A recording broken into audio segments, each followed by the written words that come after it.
ওমর সেই বিচার করেছে যে রাসূলের যে আইন মানে না সেটা আমার কাছে তরবারি ছাড়া আর অন্য কিছু না।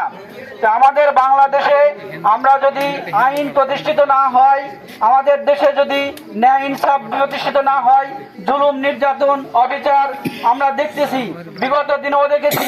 আমাদের লুটপাট অন্যায় অবিচারের সেই অবিচার শেষ নাই। যেমন আপনার ধরেন যে জুলাই আন্দোলনের পর থেকে এই আন্দোলন করেছে, এই আন্দোলনে প্রতিষ্ঠিত হয়েছে ছাত্রদের মাধ্যমে। ছাত্রদের উদ্দেশ্য ছিল এই বাংলাদেশ শান্তিপূর্ণ এবং বৈষম্য নিরসন হবে, সবাই শান্তিতে থাকবে, শ্রমিক গরিব ধনী থেকে উপর লেভেলে যত লোক আছে সবাই যেন ভালো থাকতে পারে, এই উদ্দেশ্য। কিন্তু এই আন্দোলনের পর বিএনপি এই বাংলাদেশে নৈরাজ্য সৃষ্টি করেছে। আপনার রাস্তাঘাট থেকে শুরু করে যেখানে যাবেন দেখবেন শুধু অন্যায় অবিচার লুটপাট। আপনার শুধু শহরে গিয়ে আপনার পাথর মেরে মানুষকে হত্যা করা হচ্ছে এবং চাঁদাবাজি হচ্ছে, সে বিষয় নয়।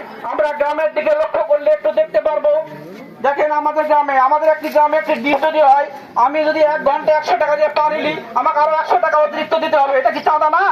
এটা কি অন্যায় না? আপনারা দেখেন, চিন্তা করে দেখেন, ওই ডিপটা তো আপনার দেশের আইন অনুসারে প্রচলিত হবে, কিন্তু তা না হচ্ছে। কি করতেছে বিএনপিরা? তারা দেশে জুলুম নির্যাতন করার পরে আপনার লুটপাট অন্যায় অবিচার করতেছে। ডিপ থেকে শুরু করে, পুকুর থেকে শুরু করে, রাস্তাঘাট থেকে একটি গ্রুপ অন্যায় ভাবে দখল করতেছে। এগুলো বিষয় হচ্ছে, এগুলো ইনসাফ না। আমাদের দেশে ন্যায় ইনসাফ ভিত্তিক আইন প্রতিষ্ঠিত হলে এই জিনিসগুলো দূরীভূত হবে।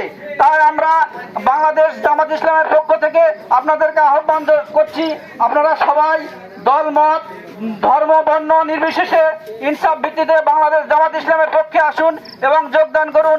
এ বলে আমার কথা শেষ করছি। আসসালামু আলাইকুম।